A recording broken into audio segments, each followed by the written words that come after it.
तो चलो दोस्तों, आज हम बात करने वाले हैं वीएमएस टीएमटी के आईपीओ के बारे में और आपको बताने वाले हैं कि हमारा क्या ओपिनियन है। पहले तो हम बात करेंगे जीएमपी के बारे में, कंपनी के बारे में और आईपीओ की डिटेल्स और फाइनेंशियल डिटेल्स। तो जानते हैं कि कंपनी को आईपीओ लाने के पीछे का कारण क्या है। कंपनी के ऊपर एक तो हाई डेप्ट है। कंपनी आईपीओ लाके अपने डेप्ट को कम करना चाहती है। दूसरा है जनरल कॉर्पोरेट पर्पस। कंपनी 2013 से गुजरात में बिजनेस कर रही है। उसका मैन्युफैक्चरिंग भी गुजरात में है। कंपनी का मेन बिजनेस है स्टील का और उसके अलावा company TMT bars, branding wires और स्क्रैप का भी बिजनेस करती है। चलो अब हम समझते हैं इस आईपीओ की डिटेल्स। आईपीओ 148 करोड़ का है, पूरा का पूरा फ्रेश इशू है। उसकी प्राइस बैंड 94 टू 99 है और इसकी फेस वैल्यू 10 रुपए पर शेयर है।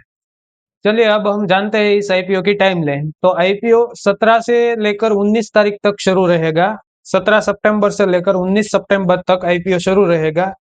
उसके बाद 22 तारीख को इसका अलॉटमेंट होगा। अलॉटमेंट के बाद 24 तारीख को इसका लिस्टिंग है। चलिए अब हम बात कर लेते हैं वीएमएस टीएमटी के लॉट साइज के बारे में। इसमें एक लॉट की क्वांटिटी आएगी 150, जिसको आप 14,850 में अप्लाई कर सकते हैं। और इसमें स्मॉल एच एन आई की साइज आएगी 2100 शेयर की और इसको आप 2,07,900 रुपए पर लगा सकते हैं बाय करने के लिए। बिग एच एन आई में आप 68 लॉट के लिए अप्लाई कर सकते हैं और इसकी क्वांटिटी आएगी 10,200। इसको आप 10,09,800 पर बाय करने के लिए ऑर्डर लगा सकते हैं। तो चलो अब हम जानते हैं वीएमएस टीएमटी के फाइनेंशियल इंफॉर्मेशन। देखिए, असेट में इसके कितना है 227 असेट और उसके बाद 2024 से 284 और मार्च 25 में 412 है। और उसके बाद असेट तो बढ़ते बढ़ते जा रहे हैं इस कंपनी के। इसके बाद इसका रिवेन्यू भी देख लेते हैं।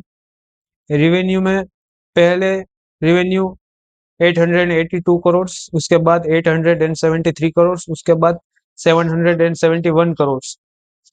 Profit after tax, company profit लगातार प्रॉफिट करती जा रही है। 13 करोड़, 15 करोड़ और उसके बाद 18 करोड़ इस क्वार्टर में। ईबिटा, नेट ग्रोथ और रिजर्व्स वो तो सब ठीक ठाक है। टोटल बोरोइंग कंपनी के ऊपर बहुत ज्यादा है।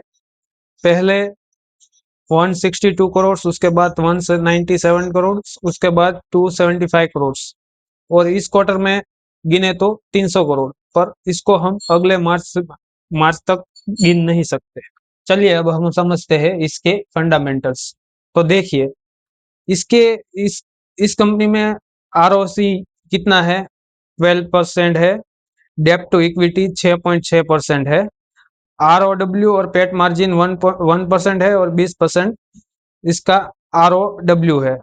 ईबिटा मार्जिन 5.91 है और प्राइस बुक वैल्यू 7.47% है। अर्निंग पर शेयर इस कंपनी का आईपीओ से पहले 4% है और उसके बाद 16% हो जाएगा। पी इसका 22% है आईपीओ से पहले, आईपीओ के बाद 14% हो जाएगा।